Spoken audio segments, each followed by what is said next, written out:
इसमें हम आज की वीडियो में डिस्कस कर रहे हैं कि किसी बॉडी को अगर अर्थ की सरफेस से अगर पलायन वेग से अगर फेंका जाता है तो उसकी वैल्यू कितनी होती है और पलायन वेग का क्या डायरेक्शन होना चाहिए। क्योंकि इस वीडियो का मेन जो कंसर्न है वो यही है कि पलायन वेग कौन से डायरेक्शन में मिलेगा। सबसे पहली चीज़ तो जो आपका अर्थ के मास और अर्थ की रेडियस पर पलायन वेग डिपेंड करता है।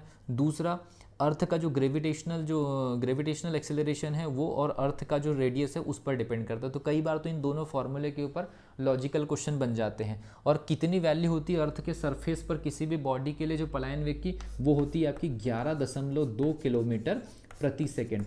लेकिन समस्या ये है कि ये जो 11.2 किलोमीटर प्रति सेकंड की रफ्तार से अगर किसी बॉडी को हम अगर आसमान की तरफ फेंकते हैं तो वो दोबारा हमारे वायुमंडल में या पृथ्वी पर लौट के नहीं आती है।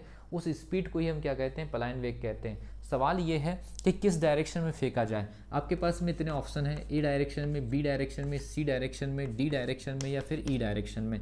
तो अगर मान लीजिए इन फॉर्मूले के आधार पर ये वैल्यू आपको पता है तो एक छोटा सा क्वेश्चन आपसे बनता है कि किस डायरेक्शन में हम बॉडी को अगर फेंकें कि वो उसके वायुमंडल से बाहर चले जाए। मान लीजिए थोड़ी देर के लिए ये उसका वायुमंडल है, तो किस डायरेक्शन में फेंकें, सीधे ऊपर की तरफ फेंक दिया जाए या फ्लैट फेंक दिया जाए। यहाँ पर आपको डायग्राम थोड़ा छोटा दिख जरूर रहा हो, लेकिन पृथ्वी का अपना दायरा बहुत बड़ा होता है। तो अगर हम उसको फ्लैट अगर फेंकेंगे तो कहीं ऐसा तो नहीं है कि वो वायुमंडल के दबाव की वजह से सीधे पृथ्वी पर कहीं जाके गिर जाए।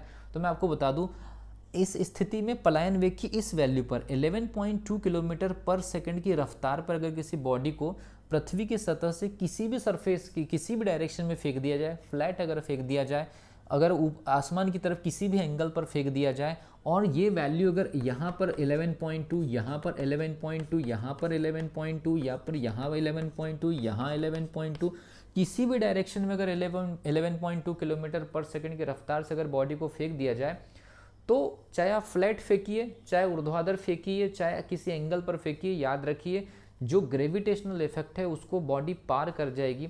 गुरुत्वाकर्षण का जो G9.81 है, उसका जो इफेक्ट है बॉडी पर नहीं पड़ेगा और वो सीधे वायुमंडल या उसके गुरुत्वाकर्षण क्षेत्र को पार कर जाएगा। तो इस स्थिति में बॉडी कभी भी वायुमंडल या पृथ्वी की सतह पर लौट कर वापस नहीं आएगी। तो इस पर्टिकुलर क्वेश्चन का आंसर यही है, किसी भी डायरेक्शन में फेंकिए। हाँ, आपको सीधे अर्थ पर नहीं फेंकना है, आपको अर्थ के फ्लैट भी अगर आपने फेंक दिया तो भी वो वायुमंडल को क्रॉस कर जाएगी और उस स्थिति में भी ग्रेविटेशनल इफेक्ट जो आपका जो स्मॉल जी है उसके इफेक्ट को क्रॉस करके वो जो है वायुमंडल को क्रॉस करके निकल जाएगी। तो इसका आंसर यही है कि किसी भी डायरेक्शन में आप बॉडी को फेंक दीजिए, 11.2 किलोमीटर पर सेकंड की रफ्तार अगर बॉडी के पास में है तो डायरेक्शन मैटर नहीं करेगी, वो वायुमंडल को किसी भी स्थिति में पार करके चली जाए। और यही होता है पलायन वेग का असली मतलब। मैंने यहाँ पर अर्थ की वैल्यू, अर्थ के लिए या अर्थ की सरफेस पर किसी बॉडी का पलायन वेग यहाँ मैंने मेंशन किया है। आप कमेंट सेक्शन में चंद्रमा की सरफेस के लिए या मंगल की सरफेस के लिए पलायन वेग की वैल्यू जरूर लिख करके जाइए। अगर आपको